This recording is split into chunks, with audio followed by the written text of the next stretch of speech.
Monsieur le président, monsieur le ministre, monsieur le président de la commission des lois, monsieur le rapporteur, mes chers collègues, depuis maintenant de nombreux mois, nous sommes confrontés à un ennemi redoutable qui plonge notre pays dans une situation inédite et dramatique.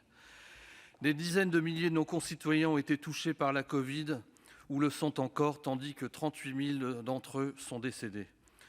Notre nombre de décès continue à progresser, rappelons tristement les chiffres du mois d'avril.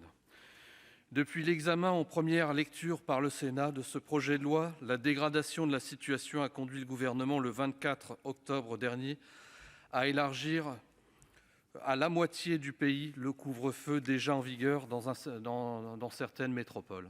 Le président de la République a ensuite pris le 28 octobre les mesures que la circulation active du virus imposait un nouveau confinement. Tout doit être mis en œuvre dans les prochains mois, personne ne le conteste ici, pour améliorer rapidement la situation sanitaire, limiter le nombre de décès et sortir au plus vite du confinement. Si nous sommes tous conscients qu'il faut donner à l'exécutif des marges de manœuvre indispensables pour agir dans cette situation critique, pour autant, les réponses ne doivent pas être fondées sur un affaiblissement du Parlement. Toutefois, pour permettre au Gouvernement de déroger aux règles de droit commun, le vote d'une loi est essentiel. Cela impose à ce dernier de satisfaire un certain nombre de demandes. Il est donc important que le Gouvernement procède régulièrement à une évaluation de la situation, en fonction de laquelle le Parlement décide de prolonger ou non ses pouvoirs exceptionnels. Et contrairement à vos propos, monsieur le ministre, nous ne sommes pas pour une sortie prématurée, mais plutôt pour des points d'étape et de contrôle pour sa reconduction. Dans ce sens, à mon sens, l'instauration d'un régime d'exception qui contraint les libertés de nos concitoyens exige un débat démocratique régulier. Ce dernier est un gage d'acceptation des mesures envisagées.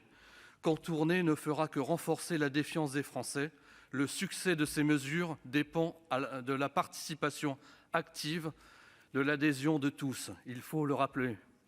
Par ailleurs, je me félicite tout particulièrement que le Sénat ait adopté à l'unanimité un amendement de monsieur le rapporteur qui donne la possibilité au préfet d'autoriser à titre dérogatoire et lorsque les conditions sanitaires sont réunies, l'ouverture de commerces de vente de détail. Autrement dit, et je pense que c'est le plus important, il permet au préfet, en liaison avec les maires et les élus locaux, de prendre en compte les spécificités de nos territoires.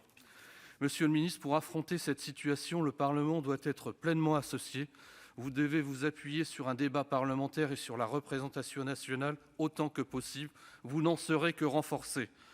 Dans ces temps difficiles, une concertation étroite avec les collectivités territoriales et les corps intermédiaires serait de nature à renforcer la légitimité des pouvoirs publics et donc de l'exécutif. Nos institutions ne doivent pas fonctionner en mode dégradé.